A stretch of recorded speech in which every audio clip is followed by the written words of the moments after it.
Rolling. 5 tips bago ka pumasok sa wedding and events industry.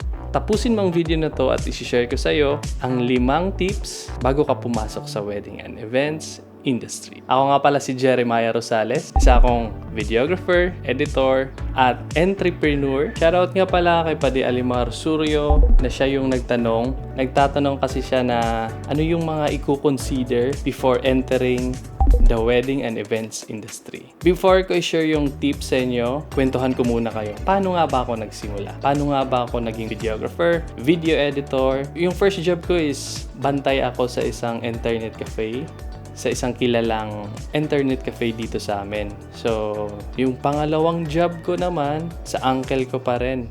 At yun yung nasa wedding and events industry siya. Siya siyang photographer.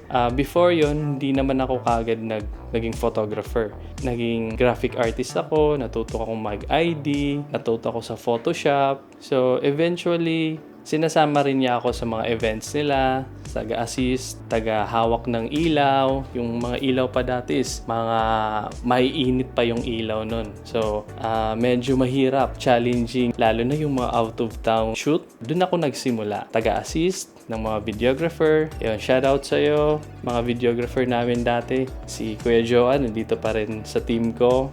Sila dati yung ina-assist namin. Medyo challenging yung gano'n naman talaga, di ba? Yung pag nag-start ka pa lang, mahirap. Na-enjoy ko lang yung mga moment na yon. Patuloy akong natututo ako sa bawat events. Ginaguide ako ng uncle ko. Shoutout pala sa'yo, uncle, si Boss Reynaldo Fajardo. Thank you sa mga learnings. Dahil sa'yo, dyan ako sa'yo natuto. Yun yung second job ko. Hindi pa ako nag-shoot noon, hindi pa ako nag-train. Pero nag-aral muli ako ng 4 years. Awa ng Diyos, natapos ko naman. Pero nung nag-aaral ako, parang 3rd year yata, pumasok naman ako sa isang local TV channel namin dito, yung INSTV8. May kaibigan kasi ako, si Enzo Shervo, na tinanong ko na, pwede bang mag-apply dyan? Kasi gusto kong matutong maging video editor. Kasi marunong ako sa Photoshop, gusto ko namang yung moving naman. Doon ko nalaman na siguro ito yung passion ko kasi nag-i-enjoy lang talaga ako. Hindi ko na-feel na nagtatrabaho ako.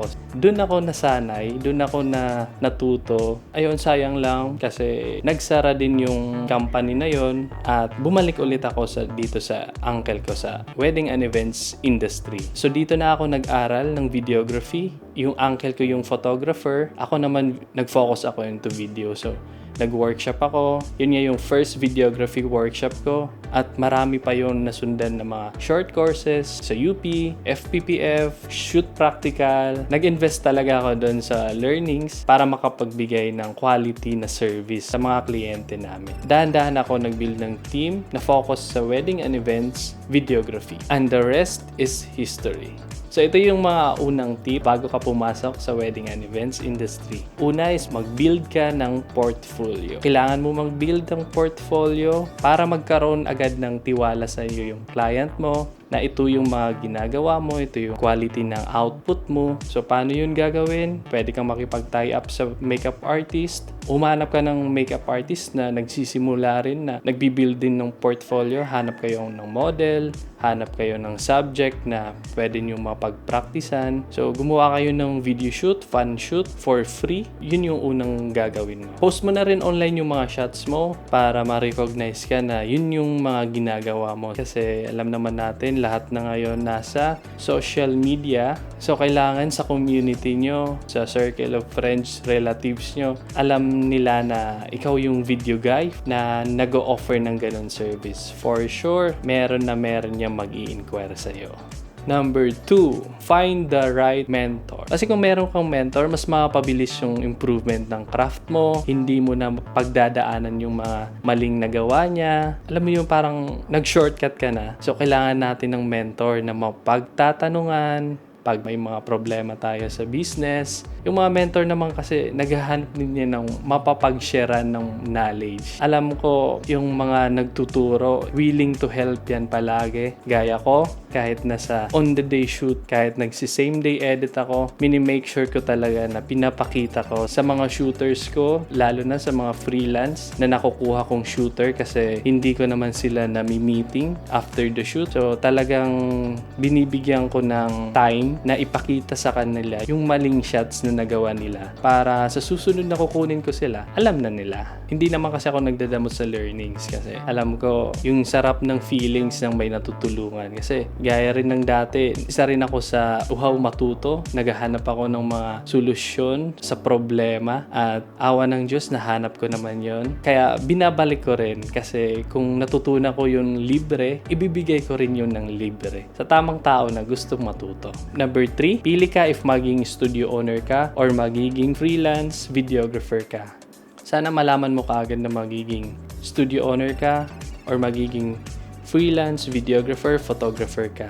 Mas maganda kung nagsisimula ka pa lang, ma-identify mo na kaagad kung magiging studio owner ka ba or magiging freelance videographer ka. Kasi once na naging studio owner ka, hindi ka na videographer. Ikaw na ay isang entrepreneur or businessman. Magkaiba yung freelance video editor, freelance videographer, at studio owner. Kasi kung ikaw ay isang freelance videographer, video editor, after the shoot, wala ka nang problemahin. Kasi si studio owner na yung mag-i-edit ng video. Siya naman yung bahala dun sa pakikipag-usap ng client, sa business side, sa marketing, sa pag-handle ng tao, business permit, at marami pang iba. Number 4, never stop learning. Kailangan pag nagsisimula ka pa lang, hindi lang sa gears ka nag-upgrade, kundi learnings, workshops, self-studies. Kailangan mo maging well-equipped. Kailangan mo muna magkaroon ng experience kasi alam naman natin na sa wedding and events, once in a lifetime lang to. So, kailangan hindi natin to pagpraktisan. Yung question is, paano ako magsisimula? Paano ako makakapag-practice? Tip ko sa'yo is, hanap ka ng mga studio owner kagaya ko.